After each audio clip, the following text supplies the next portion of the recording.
Here on our channel, people's stories come to life. Stories from different eras, professions, and destinies. Each of them follows their own path, their own life woven from circumstances, challenges, and choices. Before we step into their world, make sure to subscribe, and later, share your impressions in the comments. Now, let's begin. Some stories don't start with loud events. They start small, with details, with moments that seem insignificant, yet hold entire worlds within them. These are stories about people who never chose to be heroes. They simply lived, worked, made mistakes, learned from them, and kept moving forward. The lives of such people unfold like a slowly blooming flower, each petal revealing itself in its own time, each layer hiding new secrets, new pains, new joys. This is a story from a time when the world was just a little different.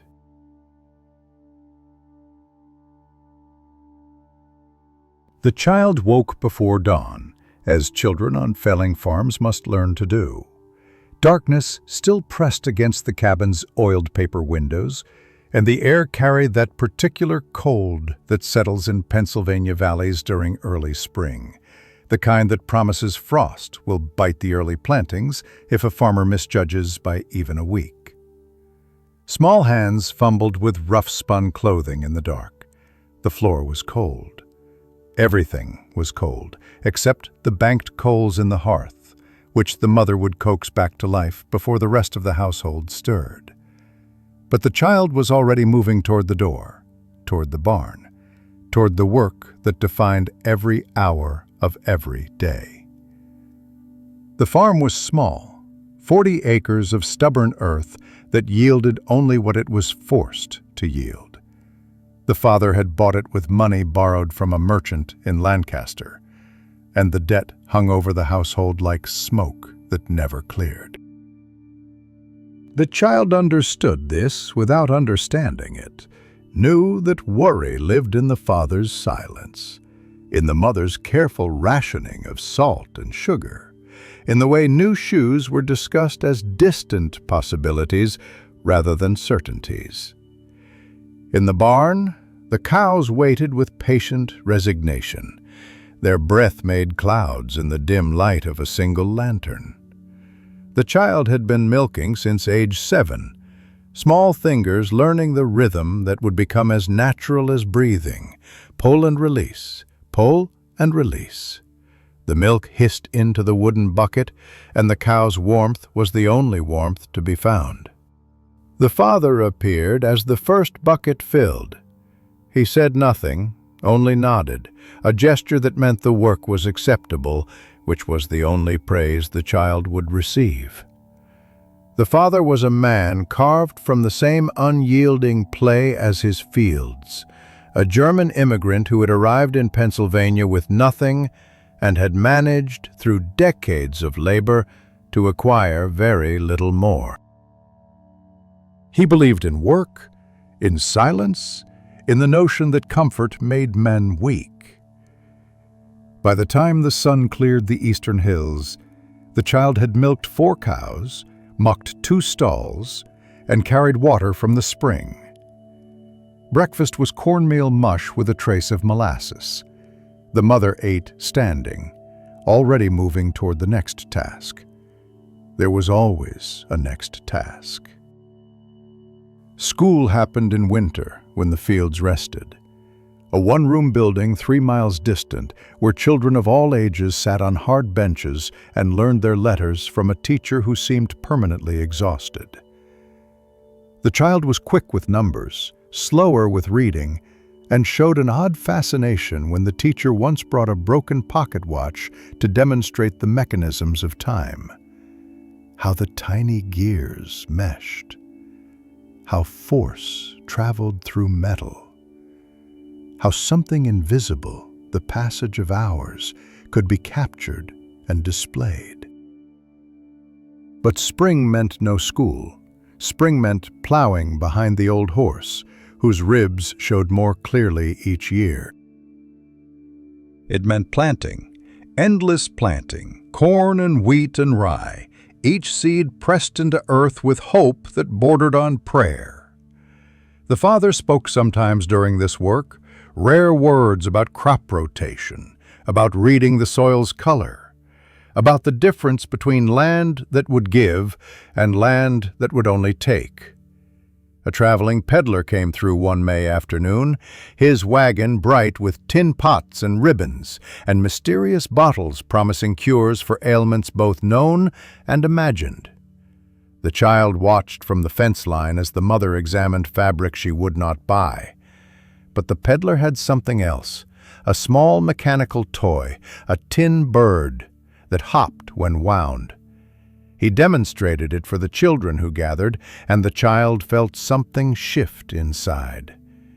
Here was magic made tangible. Here was movement captured in metal and springwork. The toy cost more than a day's labor. The child did not ask for it. That summer, a hired man came to help with the harvest.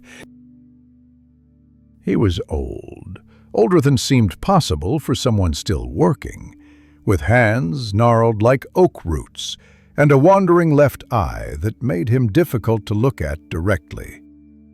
He told stories while they worked, improbable tales of cities and factories and great machines that could do the work of 50 men.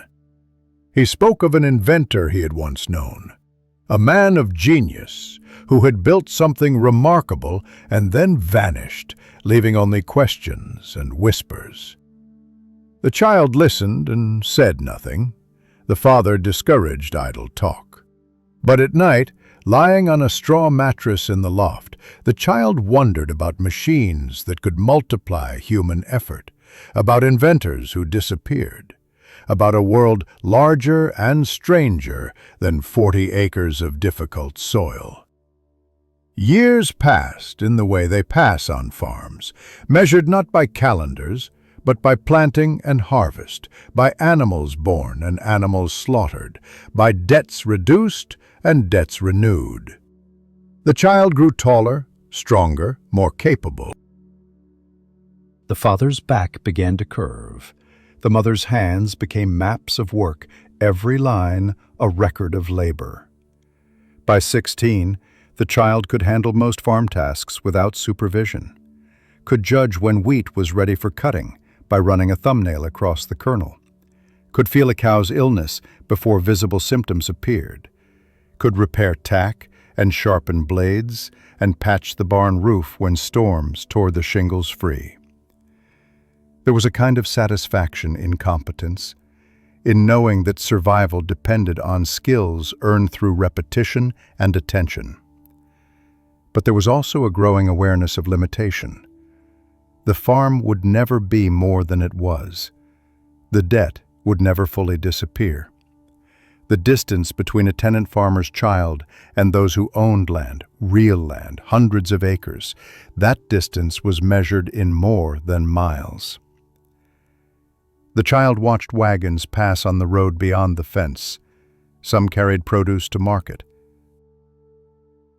Others carried families west, toward territories where land was cheaper and hope less worn.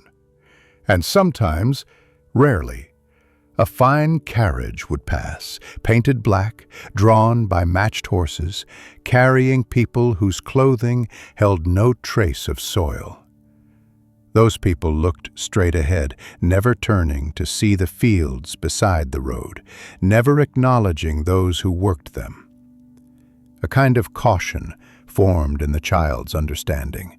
Those with power were not cruel, exactly.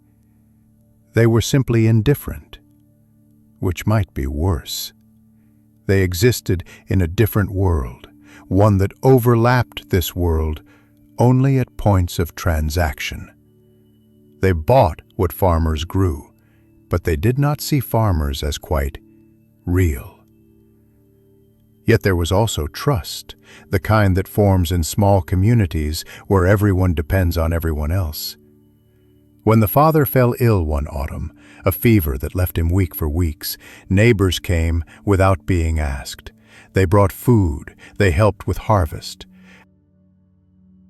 The mother wept quietly in gratitude, and the child learned that there were different kinds of wealth. Winter came early that year.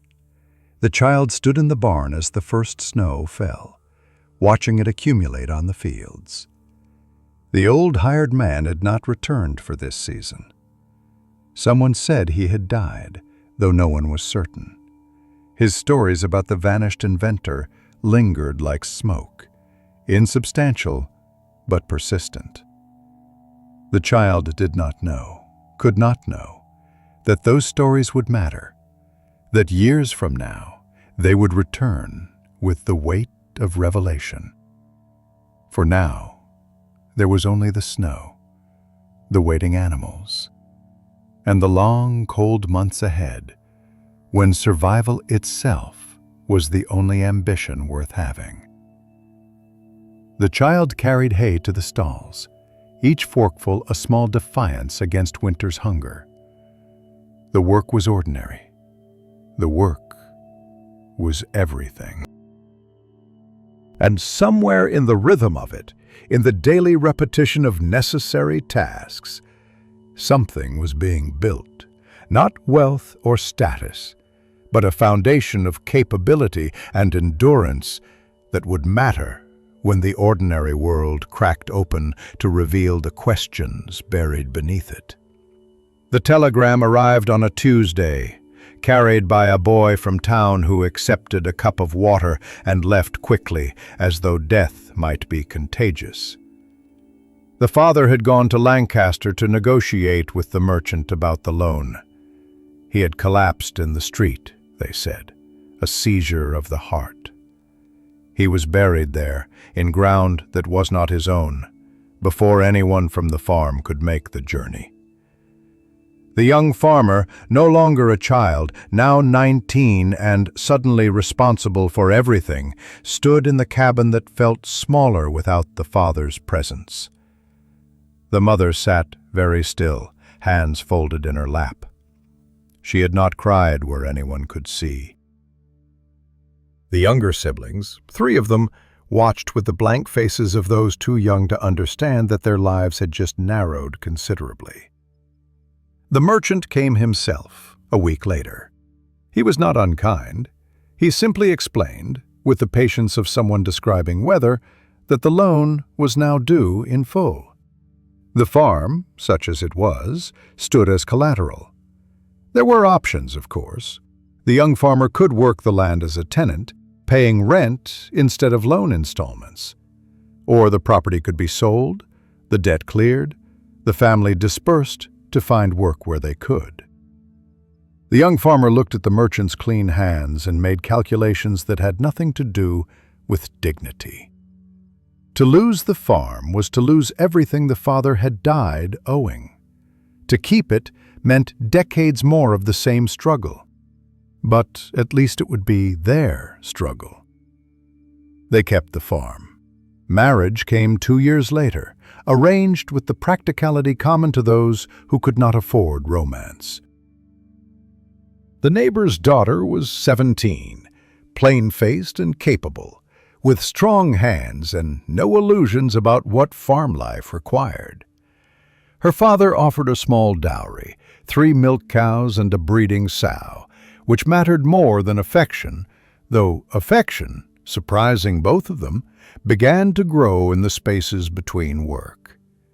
She moved into the cabin with her few possessions and set about making it more efficient. She knew remedies for childhood ailments. She could stretch a ham through an entire winter. She complained rarely and laughed occasionally, a low sound that came unexpected, like finding a coin in an old coat. The first child arrived within a year, a daughter born during a spring thunderstorm.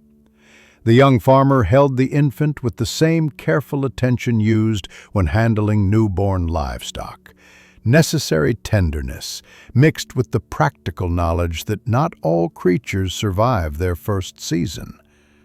but this one did. And then another, a son 2 years later.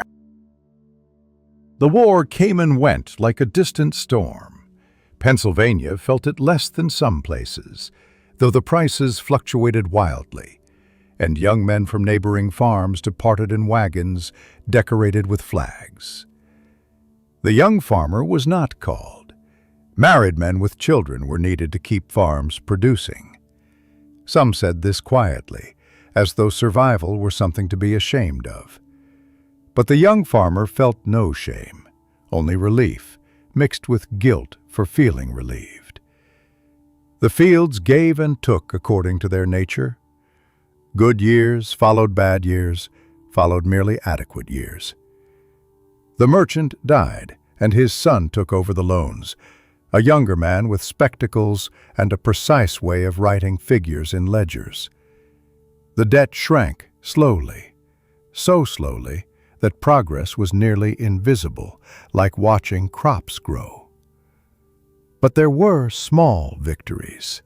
A new plow, purchased used from a farm auction. A good year for wheat that allowed them to buy 2 young heifers. The children growing strong, learning their tasks, becoming additional hands rather than additional mouths. The wife's nature revealed itself in increments. She was not warm, exactly, but she was steady. She defended the children fiercely when they erred, then punished them privately. She kept the cabin clean with an intensity that suggested cleanliness was a form of defiance against poverty. And at night, sometimes, she would sit beside the fire and tell stories her grandmother had told her, old stories from the countries their people had left, about forests and witches and bargains made at crossroads. The young farmer found humor in small absurdities. The rooster that attacked anyone wearing red. The cow that would only allow milking if someone sang to her. The way the youngest child insisted on naming every chicken, making their eventual slaughter a tragedy requiring elaborate explanations about the nature of necessity. A reclusive neighbor lived on the adjoining property, a man who had come from Philadelphia years ago and rarely ventured beyond his own fence line. He was educated, this was clear from the few words he spoke, and there were rumors about some scandal or failure that had driven him from the city. The young farmer helped him once when a tree fell across his road, and afterward the man said something strange. "You have honest hands. In the city, I knew men who built fortunes with dishonest ones. The fortunes outlasted the men." The young farmer did not know what to make of this. When the young farmer reached 28, a letter arrived from a distant cousin, the father's brother's son, someone met only once at a funeral years before. The cousin had prospered somehow, bought land near Pittsburgh, acquired other properties. And now he was dead, thrown from a horse, leaving a widow and a will that bequeathed to the young farmer a parcel of land back in the county. 60 acres, including buildings, a generous and puzzling gift. The wife watched her husband read the letter 3 times. "Why would he leave you land?" she asked. "I don't know. We barely knew each other." "There's something you're not saying." "I'm saying everything I know." They made the journey to see the property on a cold November day, leaving the children with the wife's sister. The land was better than their own, flatter and less rocky. The main house was occupied by a tenant family who paid modest rent to the widow. But there was also a barn, older and larger than necessary, set back from the road and clearly unused for years. The young farmer walked through it with the wariness of someone expecting to discover the reason for unexpected generosity. The structure was sound, though neglected. Tools hung on walls, rusted into ornamental uselessness. And in the loft, beneath loose boards that anyone might have missed, there was a leather satchel, oiled against moisture and carefully hidden. Inside were papers, drawings, elaborate mechanical diagrams showing gears and shafts and mechanisms the young farmer could only partially comprehend. Letters discussing patents and investments and betrayals. And a name, repeated across multiple documents: Matthias Keller. The young farmer stood in the dusty loft holding papers that meant nothing and everything, while afternoon light slanted through gaps in the walls. The wife climbed the ladder and stood beside him, reading over his shoulder. "What is this?" she asked. "I don't know, but it was hidden, deliberately." "Perhaps it should stay hidden." The young farmer looked at his wife, saw the caution in her face, the instinct to avoid trouble that came from living always at the edge of survival, and felt, for the first time, a pull toward something beyond the fields and debts and daily repetitions. A question that needed answering, even if the answer proved inconvenient. They carried the satchel home wrapped in canvas. The young farmer said nothing to the cousin's widow, only thanked her and signed the papers transferring the property. She looked relieved, though whether from grief or some other emotion was unclear. That night, after the children slept, the young farmer spread the papers on the table and studied them by lamplight. The wife watched, arms crossed. Outside, winter was settling in, and the wind carried the promise of a difficult season. But inside, something had shifted. The ordinary world had opened slightly, revealing a crack through which other possibilities, dangerous, compelling, unavoidable, began to seep. The barn renovation began in early spring, when the ground was still too wet for plowing but dry enough for carpentry. The farmer had decided to make the inherited structure useful, a place to store equipment away from the weather, perhaps house additional livestock when the herd expanded. Practical thinking, the kind of incremental improvement that marked the difference between farms that survived and farms that failed.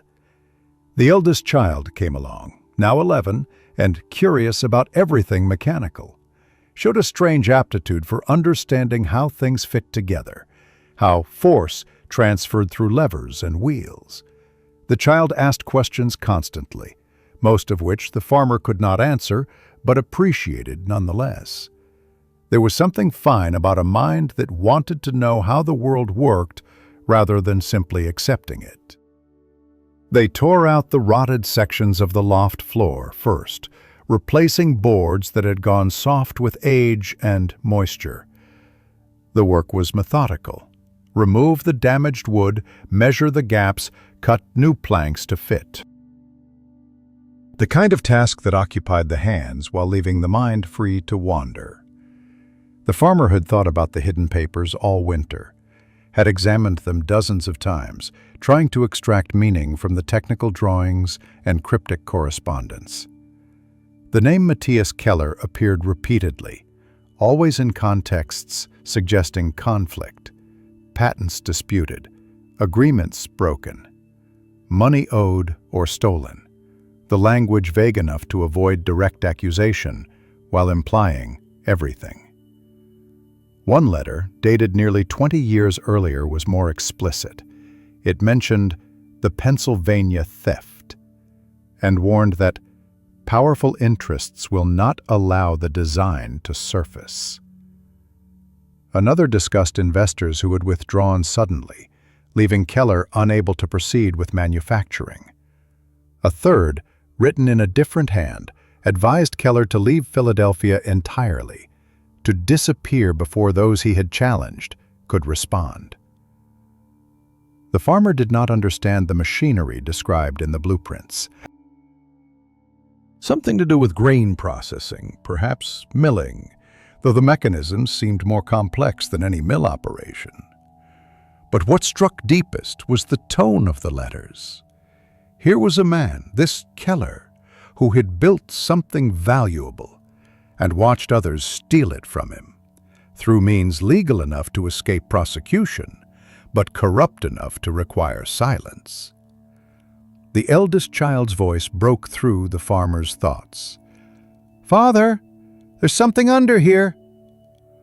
They had pulled up a section of flooring near the barn's rear wall, exposing the joists beneath.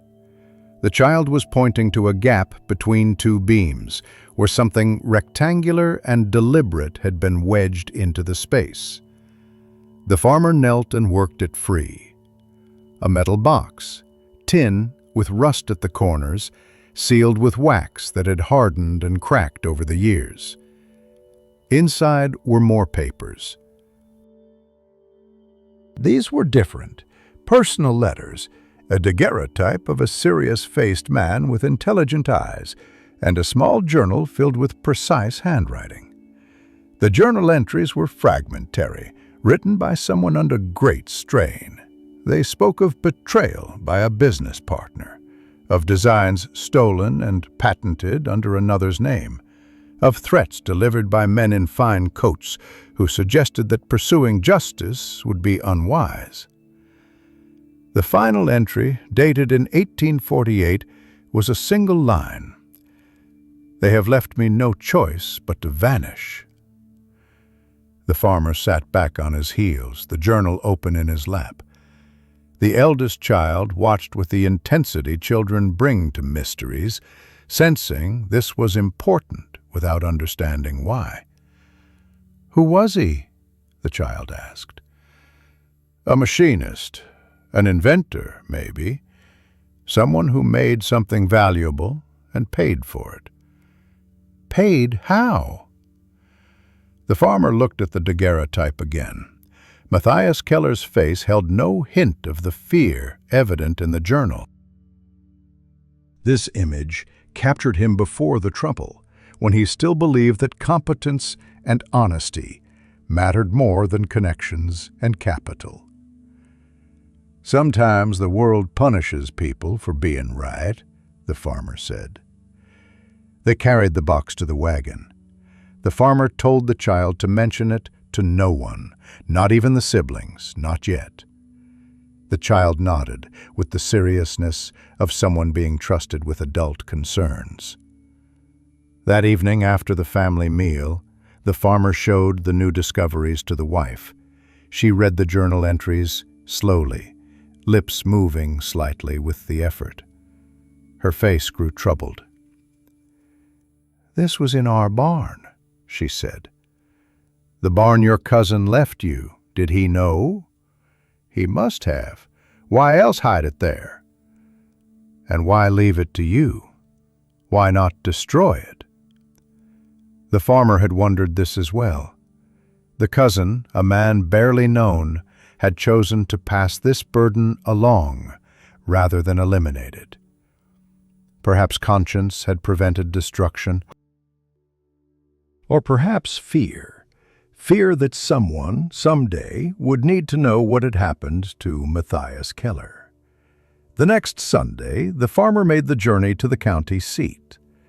The courthouse held land records, property transfers, legal documents filed and forgotten. A clerk, bored and helpful, showed the farmer how to search the archives. Matthias Keller's name appeared in several places. A patent application filed in 1846 for improvements in grain milling apparatus. A partnership agreement with someone named Thaddeus Cole, dated the same year. A property deed showing Keller had owned a small workshop in Philadelphia. And then, abruptly, nothing. No death record, no sale of property, no legal dissolution of the partnership, just absence, as though the man had been erased from the public record. The farmer copied what information existed, noting dates and document numbers. The clerk watched with mild curiosity but asked no questions. People researched all manner of things in courthouse records, from property boundaries to genealogies, to evidence for lawsuits that would never be filed. Back at the farm, the questions multiplied. If Keller had vanished in 1848, why had the blueprints and journal remained hidden for nearly 20 years? Who had hidden them? The cousin, obviously. But why? And what was the cousin's connection to Keller's disappearance? The farmer mentioned the matter to the reclusive neighbor during a chance encounter at the property line. The man's reaction was immediate and strange. A tightening around the eyes, a step backward, a hand raised as though to ward off something unpleasant. "Keller," the neighbor said, "you found something about Matthias Keller." "You knew him?" "I knew of him. In Philadelphia, before I came here. Everyone in the manufacturing circles knew of him. Brilliant man. Built something that would have changed the industry." And then he vanished, and his designs vanished with him, and people stopped asking questions because asking questions proved unhealthy. What happened to him? The neighbor looked across the fields, toward nothing in particular. Men with money decided he was inconvenient. That's what happened. The details don't matter. They never do with men like that. They simply make problems disappear, and the world forgets. Did anyone try to find him? His sister did. She made noise, filed inquiries, bothered the police. It accomplished nothing except to make her unemployable. Last I heard, she was in an almshouse somewhere. The poor don't get justice. They get sympathy, if they're lucky, and silence if they're not.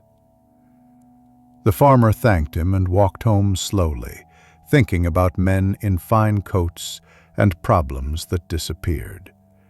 Thinking about the cousin who had possessed these papers and done nothing with them except ensure they survived. Thinking about the weight of knowledge and whether some truths once learned created obligations. That night, the wife's brother came for supper. He was younger, unmarried, helped with harvest in exchange for meals and occasional wages. A good worker, but unreliable with money, prone to gambling on cards and horses. The farmer trusted him because family was supposed to be trustworthy, and because the alternative was suspecting everyone.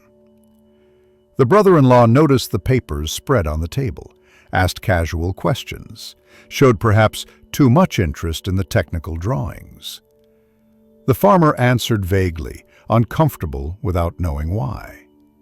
Later, the wife said her brother had been asking about money lately, whether there was anything valuable on the inherited property. "I told him no," she said. "Was I wrong?"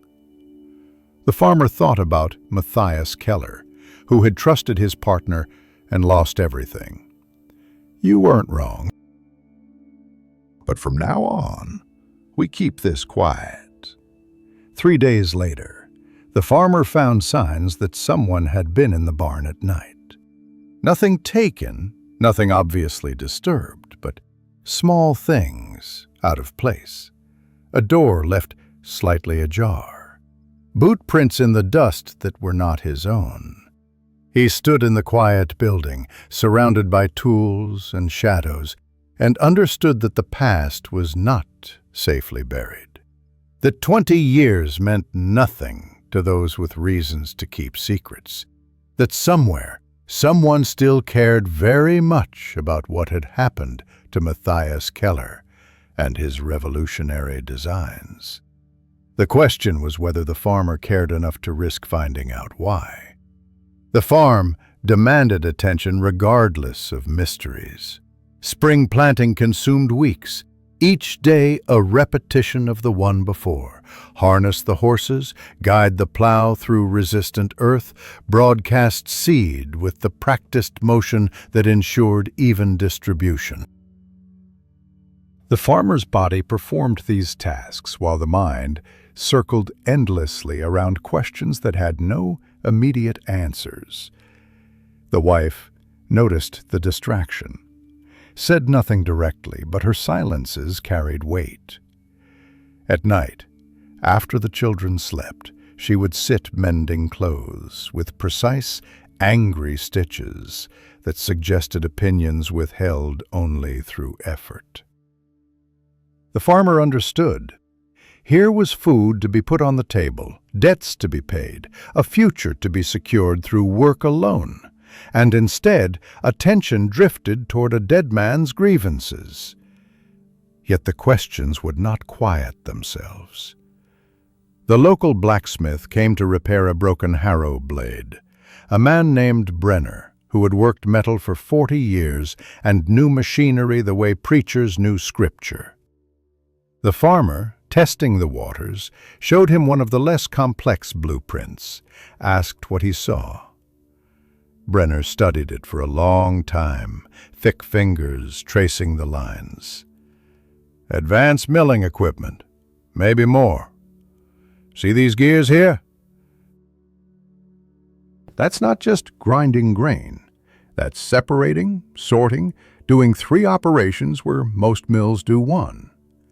Whoever designed this understood mechanics at a level most millwrights never reach. Could it be built? With the right tools and skills, certainly. But why isn't it being built? This would make someone wealthy. That's what I'm trying to understand. Brenner handed back the blueprint carefully, as though it might be dangerous. In my experience, when something valuable doesn't exist, it's because someone powerful doesn't want it to exist. Mills are big business. The families that own them have been wealthy for generations. They don't welcome improvements that might shift power to smaller operators. The farmer thanked him and paid for the repair work. Brenner left, but not before offering a final observation. Whatever you're digging into, be careful. The past has teeth. The wife's brother came more frequently that summer, helping with the harvest, but also asking casual questions about the inherited property, about what had been found in the barn, about whether anything of value had turned up. The farmer deflected, giving vague answers that seemed to satisfy but didn't quite. Then, one August evening, the brother-in-law appeared wearing new boots. Fine leather, well made, the kind that cost more than a week's wages. He offered a story about winning at cards, about a lucky night in town. But his eyes moved constantly, and he left before the conversation could turn to specifics. The wife waited until they were alone. He's lying. My brother couldn't win at cards if the deck had only one suit. Where do you think the money came from? I think he sold something that wasn't his to sell. Information isn't property. No, but trust is. And he's spent that freely enough. The farmer lay awake that night, listening to summer insects and thinking about betrayal. Not the dramatic kind from stories, but the ordinary variety born from weakness and opportunity. The brother-in-law needed money, knew something valuable was hidden, and had likely mentioned it to someone willing to pay for rumors. Foolish rather than malicious, but the effect was the same. Someone now knew to watch this farm, to wait for the farmer to reveal more. In September, the farmer traveled to Philadelphia. The journey took most of a day by train, the landscape transforming from agricultural valleys to industrial cityscape. Factories rose like gray monuments, their smokestacks darkening the sky. The streets teemed with people, moving with urban purposefulness, their faces closed against strangers. The farmer had addresses copied from the courthouse records. Keller's former workshop no longer existed. replaced by a textile warehouse. The manufacturing firm he had partnered with, Coal Industrial Works, still operated from a massive building near the river. The farmer stood outside for an hour, watching workers come and go, before finally approaching the main office. A clerk listened to the inquiry with professional disinterest. No, there were no records available about partners from 20 years ago. No, the current owners had no time for historical questions. No, there was nothing more that could be said. The door closed with firm finality. But the farmer had learned something from the clerk's face when Keller's name was mentioned. A flicker of recognition, quickly suppressed. This was not a forgotten matter. This was a matter people had been instructed not to discuss. The second address was more promising. An almshouse on the city's eastern edge, a grim building that housed the indigent and elderly. The matron was suspicious of inquiries, but accepted a small payment and led the farmer to a ward where old women sat in silent rows. Keller's sister was in her 70s, thin as wire and blind in one eye. But her mind remained sharp, and when she heard the farmer's question, she gripped his hand with surprising strength. "You found something," she said. "Something about Matthias." The farmer described the blueprints, the journal, the evidence of erasure. The old woman listened, nodding occasionally, and when he finished, she was quiet for a long time. "My brother was honest," she said finally. "That was his mistake. He believed that if you created something valuable, you would be rewarded.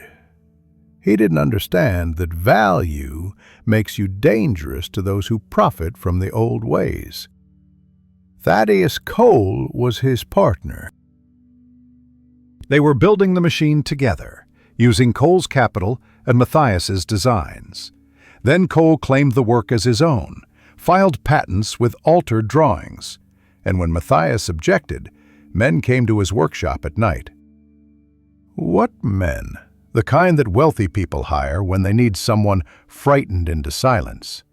They told Matthias to leave Philadelphia, to forget his claims, to disappear. And he did disappear. I searched for 2 years. The police said he'd simply left, gone west like so many others, but Matthias would never leave without telling me. He was all I had. "Do you think he's dead?" The old woman's good eye fixed on the farmer with terrible clarity.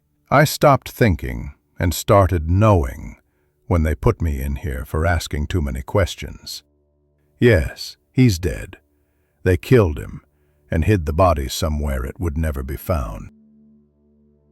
And the Cole family, they built an empire on my brother's genius while I ended up here. The farmer left money with the matron for the old woman's care. It was not enough to change anything, but it eased something in his chest.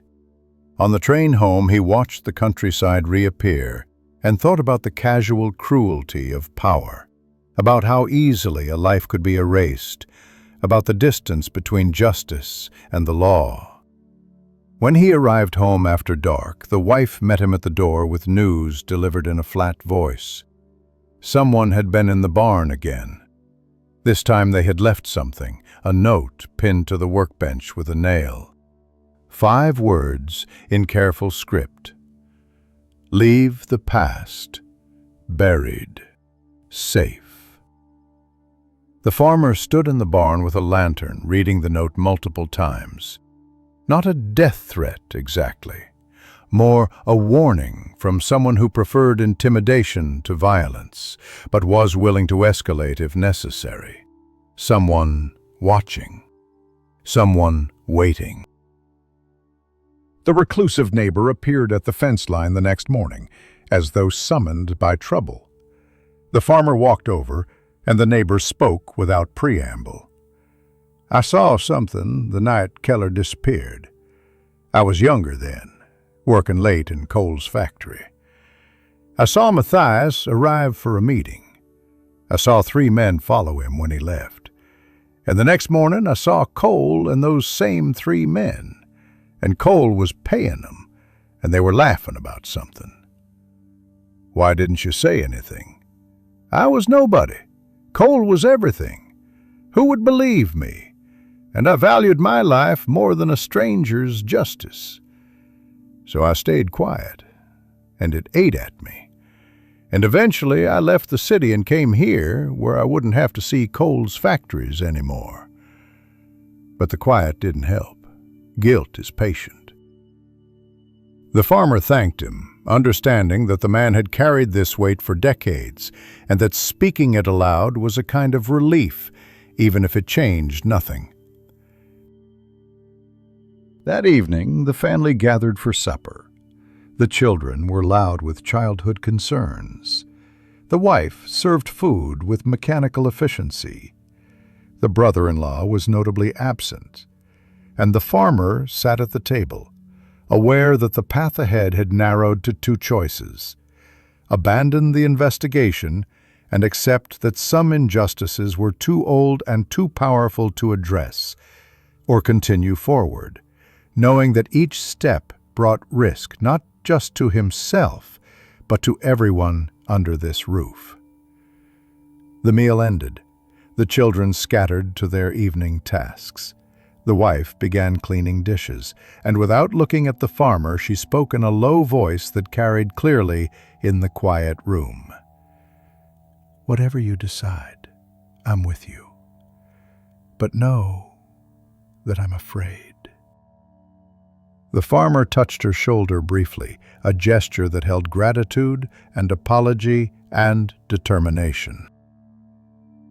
Outside, the last light was fading from the western sky, and somewhere in the darkness, someone was watching, waiting to see what a farmer with inconvenient knowledge would do next. Autumn came with its usual insistence, pulling attention back to practical matters.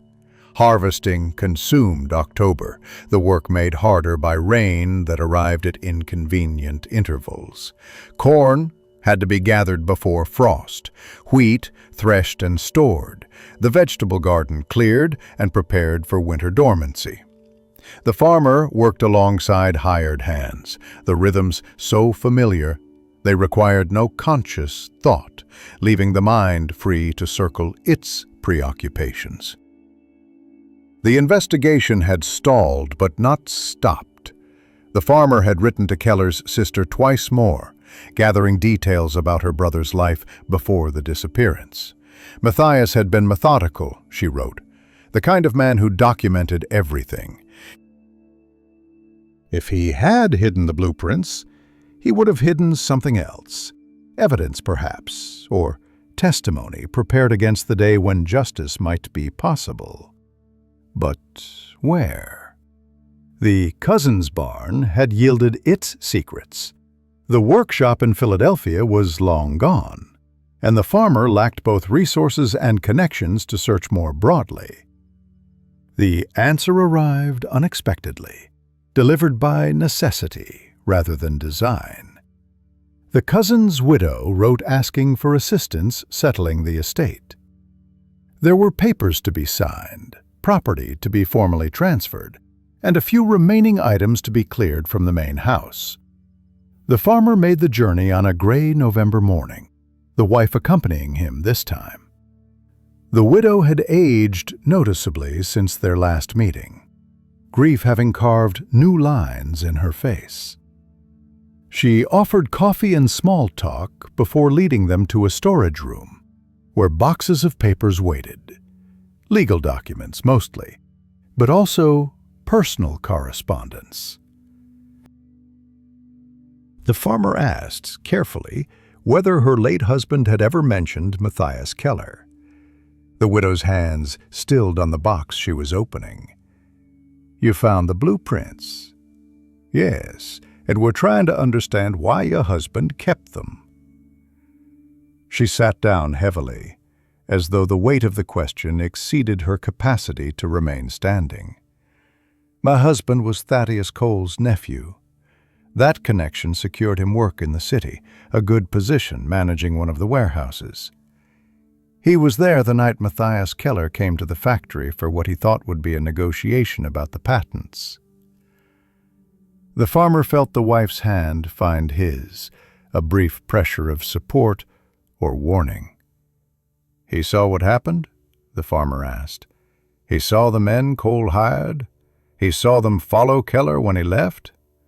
And the next day, when Keller's body was carried past the warehouse, hidden in a shipment of machinery parts, he saw that too.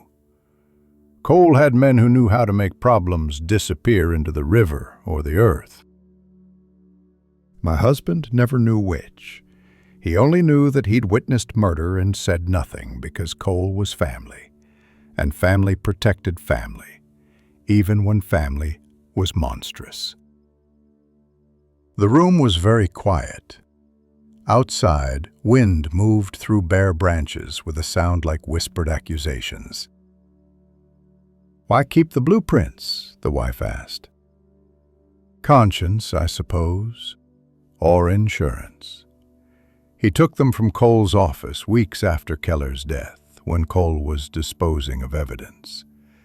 He thought perhaps one day they might matter.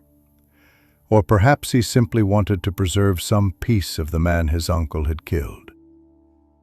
I never fully understood his reasoning. We left the city shortly after.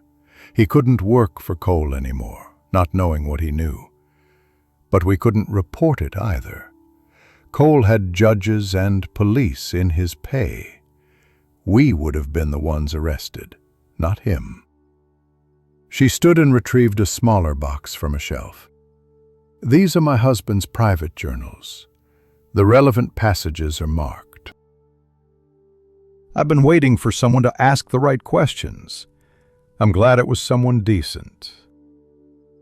The farmer accepted the journals with the reverence due to dangerous artifacts. Evidence, finally.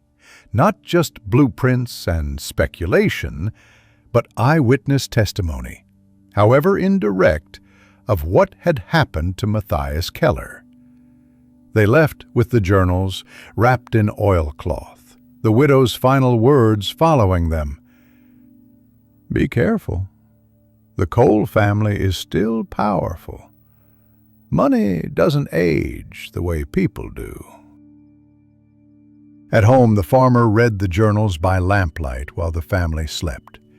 The cousin had written in spare, careful prose, documenting what he'd seen without embellishment. The men who followed Keller. The heavy bundle carried past the warehouse at dawn. Cole's demeanor afterward, not guilty, but satisfied, like a man who had solved a problem efficiently.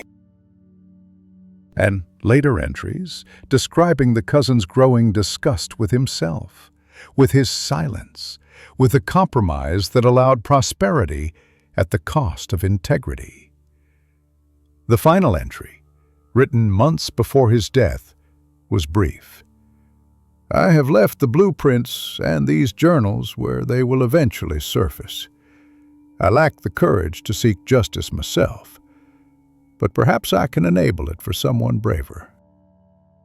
The farmer closed the journal and sat in the darkness, thinking about courage and its absence, about how one man's cowardice could be another man's opportunity if the burden was accepted willingly. But accepting meant risk, and risk extended beyond himself. The brother-in-law had not been seen for weeks. His absence finally explained when word came through family channels that he had taken work in Pittsburgh, left suddenly, with outstanding debts and no forwarding address. The farmer understood. Someone had paid him for information, and when that someone realized the farmer was still investigating, despite warnings, the brother-in-law had chosen to disappear rather than face whatever consequences his loose tongue had created. The wife took the news with tight-lipped anger. "He's always been weak, but I didn't think he'd endanger us." "He didn't mean to." "Intention doesn't matter when the result is the same." The farmer could not argue with this. trust, once broken, left sharp edges that good intentions could not dull. The brother-in-law had acted from need and weakness, but the effect was betrayal, regardless of motive. Winter arrived early that year, snow falling in thick silence that transformed the farm into something unfamiliar. The work shifted to indoor tasks, repairing tools, maintaining equipment, planning for spring. The farmer used the time to organize the evidence methodically: the blueprints, the journals, Keller's sister's testimony, the cousin's eyewitness account. Together, they formed a narrative strong enough to demand attention, if presented to the right people. But who were the right people? The local sheriff was a decent man, but lacked jurisdiction over crimes committed in Philadelphia decades ago. The Philadelphia police had been in Cole's pocket then, and might still be influenced by the family now. The courts required lawyers and money the farmer did not possess. The answer came from an unexpected source. The reclusive neighbor appeared one December morning, walking through snow that reached his knees. He carried a letter. "There's a lawyer in Lancaster," he said. "Used to work in Philadelphia. Junior clerk in a firm that handled Cole's business. He quit rather than participate in certain practices. We corresponded occasionally when I first moved here. I've written to him about your situation. He's willing to meet." The farmer took the letter, aware that this represented a commitment. Once lawyers were involved, there was no quiet retreat. The matter would move forward or fail publicly, and either outcome carried consequences. "Why help me?" the farmer asked. The neighbor looked across the white fields, and his face held something like relief. "Because I didn't help Keller, and I've lived with that for 20 years. Maybe this won't change what happened, but it might change what happens next. That's worth something." The meeting with the lawyer occurred in January, in a small office that smelled of old paper and coal smoke. The lawyer was older than expected, white-haired but sharp-eyed, with the careful manner of someone who had learned to weigh every word before speaking. He examined the evidence over the course of an afternoon, asking occasional questions, making notes in precise handwriting. Finally, he sat back and removed his spectacles. "This is sufficient to reopen inquiries," he said. "Cole is dead, has been for 5 years, but his sons run the business. They're not as careful as their father. There have been rumors of other questionable practices. This might be the leverage needed to force acknowledgement of the original crime." "What kind of acknowledgement?" "Public admission. Financial restitution to Keller's surviving family.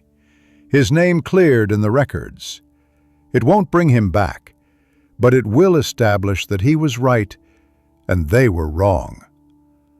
Sometimes that's the only justice available."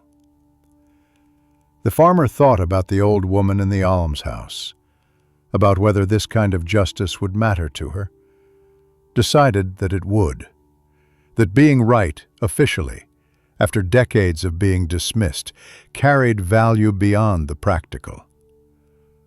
"What's the risk?" the wife asked. She had insisted on attending, wanted to hear directly what pursuing this would cost.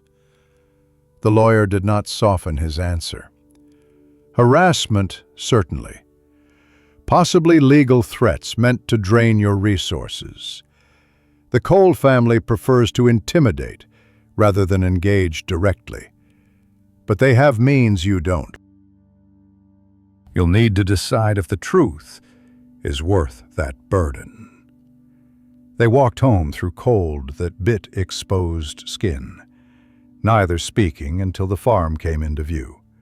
Smoke rising from the cabin chimney, familiar and solid against the winter sky. "What do you think?" the farmer asked. The wife was quiet for a long time. "I think Matthias Keller deserved better than silence. I think his sister deserves to know her brother is remembered. And I think if we don't do this, we'll regret it more than any harassment they might inflict." That night, the farmer wrote to the lawyer, accepting his assistance. The letter went out the next morning, carried by a boy to the post office in town. And with its departure, the farmer felt something shift. Not quite relief, not quite fear, but a kind of settled determination. The path forward was chosen. Whatever came next would come. The thaw came late that year. Snow receded sluggishly, surrendering the fields 1 inch at a time, leaving behind the smell of wet earth and rotted straw. The farmer took it as a sign of endurance, that the ground, like certain truths, might stay buried for a time, but never forever. By early spring, he was dividing his days between the ordinary work of preparing seed beds and the extraordinary labor of confronting a past others had taken great care to suppress. The lawyer in Lancaster proved careful and deliberate. He wrote letters couched in formal politeness, which to the untrained eye seemed routine, but each was a subtle threat in disguise. Requests for clarification, inquiries about missing patents, suggestions that certain names might appear in forthcoming legal filings if cooperation was not improved. Each word weighed, each phrase positioned to remind the Cole heirs that silence would not hold forever. Then came a letter from Philadelphia, brisk and defensive. The younger Coles denied everything, dismissed old accusations as unfounded, called Keller a disgraced mechanic who absconded with company property. The lawyer's next reply listed the evidence now in the farmer's possession, blueprints, journals, eyewitness testimony, and requested a meeting for the purpose of ensuring historical accuracy in forthcoming publications. The implication was plain: cooperate quietly or face posterity's mirror. Spring planting continued through this exchange, indifferent to legal maneuvering. Seed still needed soil, and animals needed tending. The wife maintained steady routines, while her husband traveled twice to Lancaster to review progress. The crops grew as they always had, oblivious to human reckonings, as though reminding everyone that time measured itself differently in the natural world than in courts and offices. In May, word arrived that the Coles would meet. The lawyer, cautious but satisfied, arranged for travel. The wife insisted on accompanying her husband, unwilling to send him into that city of shadows alone. She prepared for the journey with quiet efficiency, leaving the eldest in charge of the farm, now nearly 15, capable and serious in a way that childhood seldom allows. Philadelphia greeted them with its unrelenting noise and soot. The Coles' offices occupied a building of polished stone, impressive without beauty, its windows reflecting nothing but sky. Inside, the heirs bore the look of men accustomed to deference. They offered handshakes calculated to express civility without warmth. For 2 hours, the lawyer presented evidence. The blueprints were displayed, Keller's journal passages read aloud. When the cousin's testimony was summarized, the room grew noticeably tense. One of the younger Coles, Nathaniel, perhaps in his early 30s, interrupted. "None of this can be proven. Your cousin is dead. His words are hearsay." The lawyer remained calm. Perhaps. But the pattern of your family's enrichment aligns precisely with the patent Keller filed days before he vanished. The original application bears his handwriting. You may dispute the witness, but not the handwriting. Silence stretched, heavy with calculation. Finally, the older brother, Jonas Cole, tall and deliberate, spoke. "What do you want?" "A statement acknowledging that Matthias Keller was the rightful inventor of the improved milling mechanism patented by your grandfather," the lawyer said, "and restitution to his surviving kin in proportion to profits derived from that design. Beyond that, anonymity for my clients. No publicity, no scandal, provided this correction is formalized." Jonas considered this a long while, weighing family pride against reputational risk. Power abhorred scrutiny. Finally, he nodded once, curtly. "We will consult our counsel." The meeting ended without ceremony. As they stepped into the street, the wife exhaled softly. "You think they'll honor it? They'll try to bury it quietly," the farmer said, "but that's enough, as long as the truth leaves their walls alive." Weeks passed, summer advanced, letters moved between the lawyer's office and Philadelphia until the agreement arrived, an official acknowledgement that Keller's designs had formed the foundation of Cole Industrial Works, and a modest sum sent to the surviving sister in recognition of the historic record. No apology, but the words mattered. Keller's name restored, his erasure undone, however belatedly. News of the settlement spread quietly through the county, carried by those who read legal notices and those prone to gossip. It brought admiration and suspicion in equal measure. Some said the farmer had shown courage, others muttered that he had invited trouble. Rural minds did not always admire those who meddled in city business. Yet within the household there was cautious pride. The children understood little, but they sensed their father had done something that mattered. The sister in the almshouse received the lawyer's letter and the small inheritance it carried. Her reply came 2 weeks later, written in unsteady script. She thanked the farmer for remembering what others had forgotten, blessed his family, and asked only that her brother not be left in unmarked ground. "He built something that lives beyond him," she wrote. "Now his name may rest." The lawyer arranged for searches on disused mill properties owned by the Coles in the late 1840s. After 2 months, workers discovered human remains buried near the foundation of an abandoned warehouse along the Schuylkill River. The coroner called it inconclusive, but the evidence, a piece of metal bearing Keller's initials, fragments of clothing matching the sister's description, left little doubt. The old woman traveled with assistance from the lawyer and the farmer's contribution. She stood at the makeshift graveside, trembling but resolute, while a modest headstone was placed. Matthias Keller, inventor and craftsman, unjustly silenced, yet never forgotten. She turned to the farmer afterward. It took men with pure conscience to do what the law would not. He had no answer, only a quiet nod. Back on the farm, life resumed its rhythm. The brother-in-law sent a letter from Pittsburgh, no address given, words full of apology, but short on sincerity.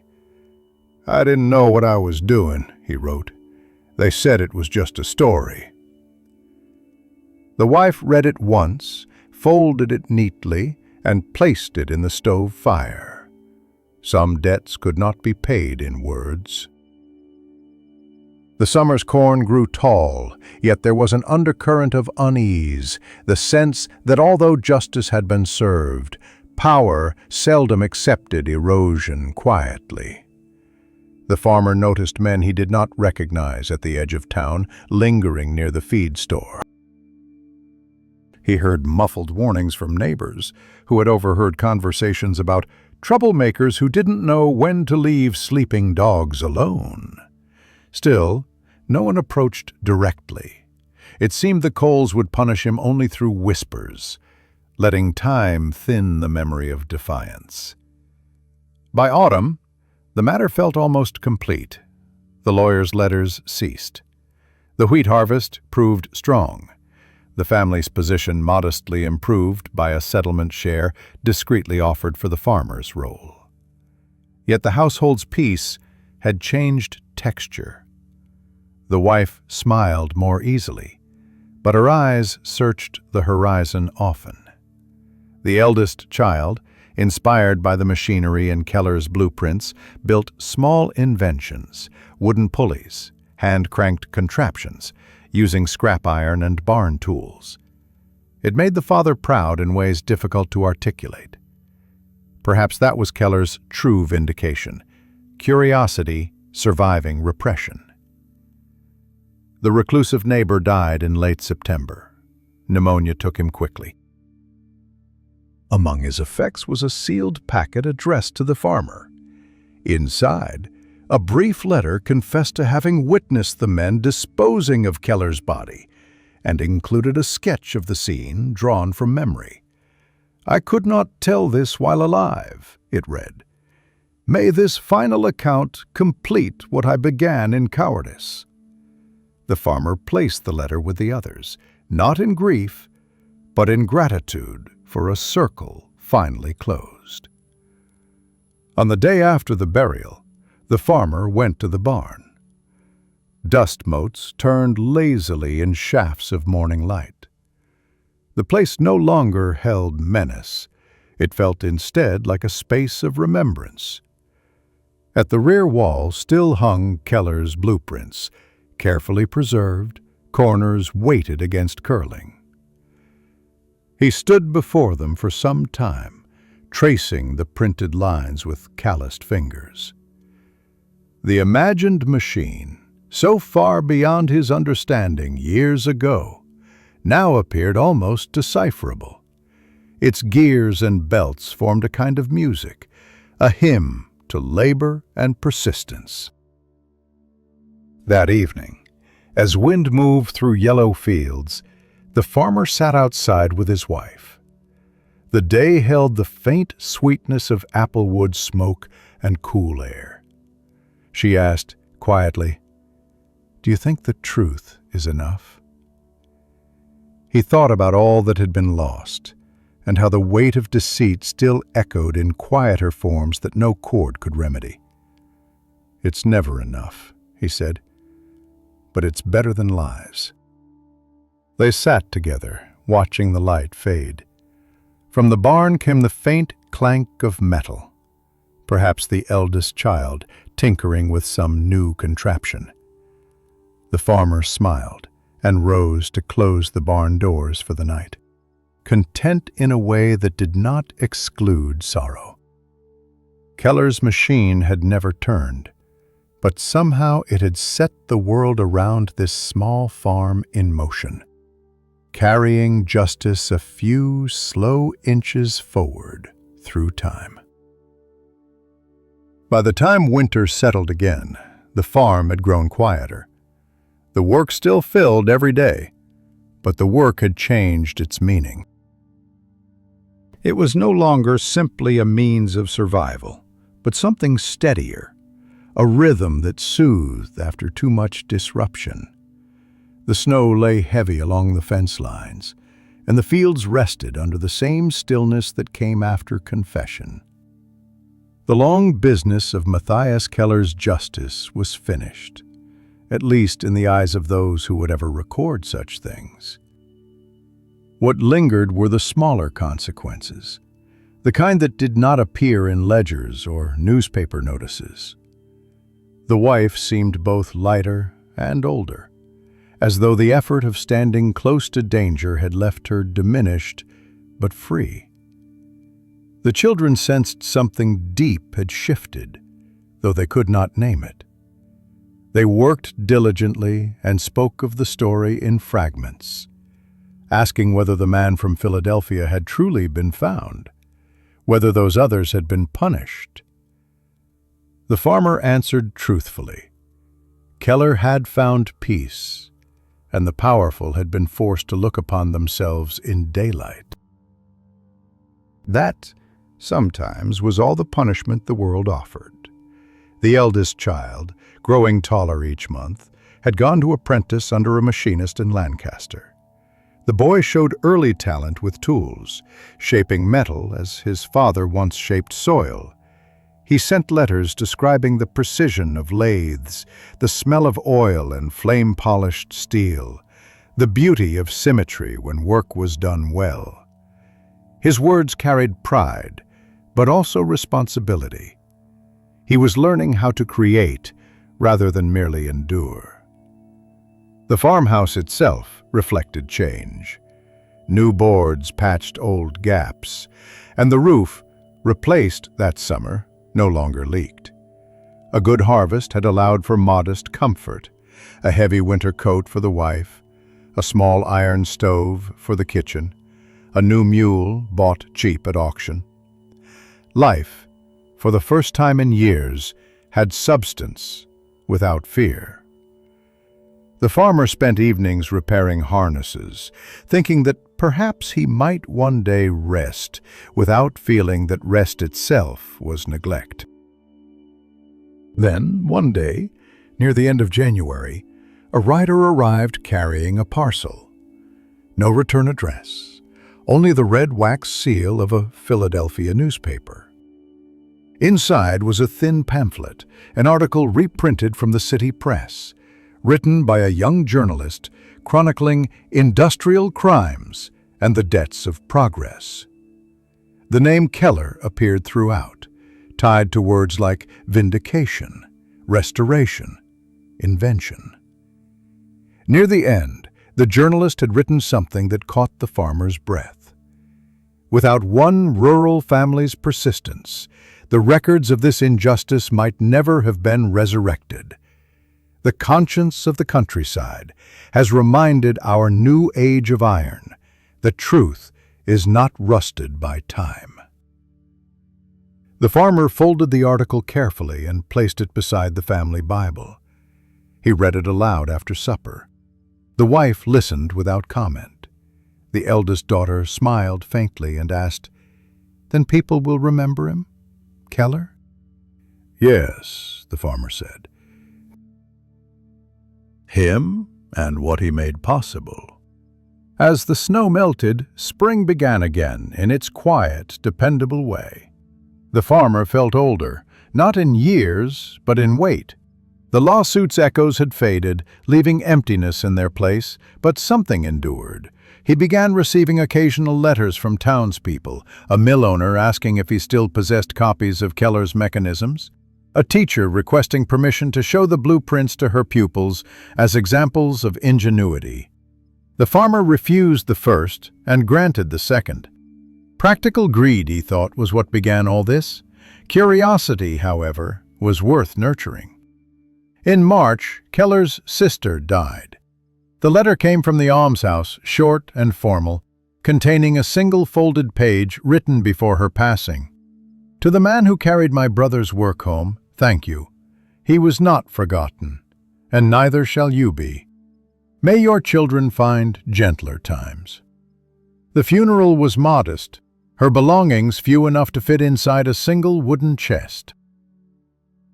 Among them, the farmer found a neatly wrapped bundle that held Keller's tools, calipers, a hand drill, delicate screwdrivers crafted to build rather than to break.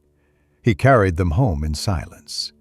Something in him wanted to hang them in the barn beside the blueprints, so the two labors would rest together. But when he arrived, his eldest child was already there, bent over a workbench, trying to assemble a small machine that looked suspiciously like Keller's sketches, brought to life in miniature. The boy turned, smiling sheepishly. "I think it will sort the grain by size. If it works, it might save time come harvest." The farmer laid the tool chest on the table.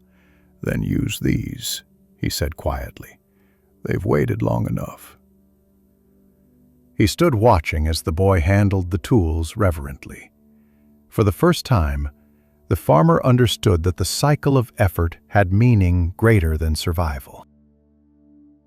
Each generation reworked the same materials: wood, iron, soil, and hope, transforming them with whatever skill was at hand. Keller's machine might never have turned to profit, but here, in a lantern-lit barn, its purpose renewed itself through human persistence. Summer came early that year, bright and generous. The wheat ripened thick and gold, and the new mule proved strong enough to cut hauling time nearly in half. The lawyer wrote once more, saying the city archives had formally credited Matthias Keller as inventor in public record. "Such corrections rarely last," he added, "but sometimes they start a better habit in others." Enclosed was a clipping, the official notice in the technical journal, dry as dust but monumental in its quiet finality. Not long after, a visitor arrived at dusk. A man of about 40, neatly dressed but road-worn, carrying a satchel. He introduced himself as a journalist, the very one who had written the earlier article. He wished to meet the family, to understand what had compelled them to reopen an old crime, when forgetting would have been easier. The farmer hesitated, but offered him supper. Around the table, the reporter asked careful questions that seemed less about events than about endurance. "What kept you from walking away?" he asked. The farmer considered before answering. "Because walking away would have meant agreeing that power decides what's true. I reckon soil doesn't care who owns it. It yields only to patience. Maybe truth's the same way." The reporter wrote that down verbatim, head bent over his notes, and smiled in quiet acknowledgement. He left the next morning, promising to send the article when printed. The farmer doubted he would, yet weeks later another folded paper arrived, its tone simple and measured. The reporter described Keller's tragedy and the farmer's persistence as the testament of those who work not for fame, but for the steady conscience that keeps a community honest. The farmer read it once and tucked it away, no longer feeling any need to share it aloud. By autumn, the fields had begun their familiar surrender. Leaves browned, the air cooled, and geese flocks passed overhead. The farmer's hair had thinned, his hands roughened beyond the comfort of smooth skin. Yet the fatigue carried a sense of completion rather than futility. The wife often said little these days. Her silence was companionable, shaped by years of shared weather. They had survived debts, suspicion, and the weight of someone else's ghost. They could endure the ordinary hardships of age. When harvest ended, they stored the last of the grain in the barn, beside Keller's drawings, the tools, and the boy's rough-built model of the milling machine. It worked, mostly, though not perfectly. The boy promised to improve it. The farmer believed him and did not press for haste. Some legacies did better slow. The year closed with the first frost, hard enough to glitter along the pasture fence. The farmer rose before sunrise and looked out across his land. No sound but the wind through bare trees, no movement but the smoke curling from the chimney. Below, in the barn, a faint ticking came from the boy's contraption, left unwound, yet shifting faintly with temperature changes. The farmer smiled at that. Even still, things continued to move. He stepped back inside as the morning light spread, laying one calloused hand on the doorframe, worn smooth by decades of use. The barn, once filled with another man's secrets, now held proof that truth could endure transformation, taking root where someone had the courage to keep working. It was enough. Morning settled softly over the farm, the kind of morning that belonged more to memory than to time itself. Mist hung low across the valley, blurring fences and trees until everything looked closer, kinder. The farmer stood by the window, mug warming his hands, watching light creep over the fields. The first frost had come 2 nights ago, thin silver dust, clinging to stubble and fence post alike. Soon the ground would harden, drawing the season's labors to a close. The house was quieter these days. The eldest son had moved to Lancaster to continue his apprenticeship, and though he visited when he could, his absence left a polite hollow in the household. The eldest daughter had married a local carpenter, setting her new home beyond the ridge, but still within sight on clear afternoons. The smallest of the children remained, growing fast and spending hours where curiosity led, which was often the barn. The farmer walked outside after breakfast, crunching frost under his boots. Smoke rose from the chimney behind him, faint against the pale sky. The animals stirred as he passed, the mule snorting plumes of mist, the cows shifting lazily in their stalls, the hens clucking resentfully at the cold. A familiar rhythm, the same each year, and he found steady comfort in this unchanging repetition. The barn door creaked open, complaining as always. Sunlight stretched in thin bars across the dust. Keller's blueprints still hung on the wall, yellowed at the edges, but intact. The small model machine, the one the son had built during his apprenticeship, stood on the workbench. It worked now, almost perfectly, sorting grains with a cleverness that seemed to hint at its ancestors' design. The boy had written that he'd shown it to his master, who'd declared it a farmer's mind disguised in a mechanic's hands. The words had pleased the farmer more than any award. He fetched a basket from a hook, meaning to check the root cellar, but paused at the bench. His hand brushed over Keller's old tools. They were darkened now from handling and time, worn smooth along the handles. One could feel the years in them, the weight of work, the continuance of purpose. A man may not control the outcome of his efforts, the farmer thought, but he could at least keep his tools ready for someone else to use. Outside, the younger child ran across the yard, chasing a loose goose, laughing in the sharp air. The sound carried through the stillness, rising like a promise that life, ordinary and unhurried, would carry forward long after names were swallowed by dust. Later, as the sun climbed higher, the wife joined him on the porch. Her shawl was wrapped tightly around her shoulders, her eyes watching the land with quiet pride. "It'll be a mild winter," she said. "The birds stayed late." "Maybe so," he replied. "The land's been kind this year." "Feels almost as if it's resting easier." Their talk turned to small matters, the price of feed, the neighbor's new barn, a rumor that a telegraph line would soon reach farther west. Small talk, but meaningful for its familiarity. For a while they sat without words, sharing the same quiet that used to stretch between them during leaner years, when silence had meant worry. Now it meant peace. The journalist had written again, his letter arriving just the week before. He planned to include Keller's story and the story of the farmer's persistence in a larger volume about inventions lost to greed. The farmer had written back briefly, "Make it plain, not grand. Tell it as it was, not as it would sound better. Work has its own kind of poetry, without you forcing any into it." The day unfolded gently. After lunch, he walked to the far end of the property where the land rolled downward toward the creek.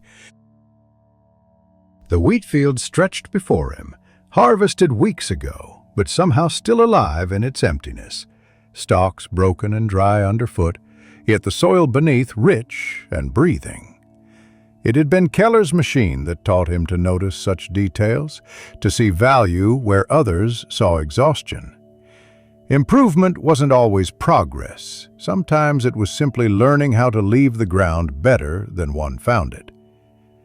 He thought again of Keller, not of the tragedy, but of the idea that a man's labor could outlive its maker.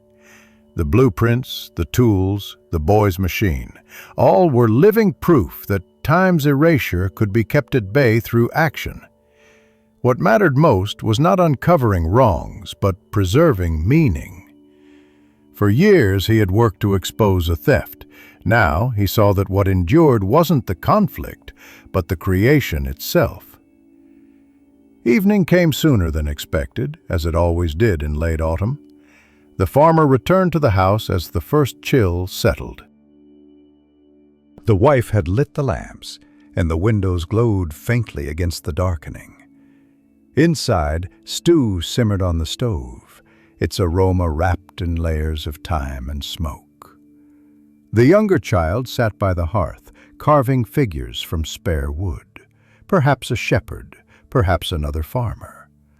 The news spread through town that the young machinist in Lancaster, the eldest son, had presented a new model of grain sorter at the county fair and received special mention, inspired by a forgotten Pennsylvania invention, the paper said.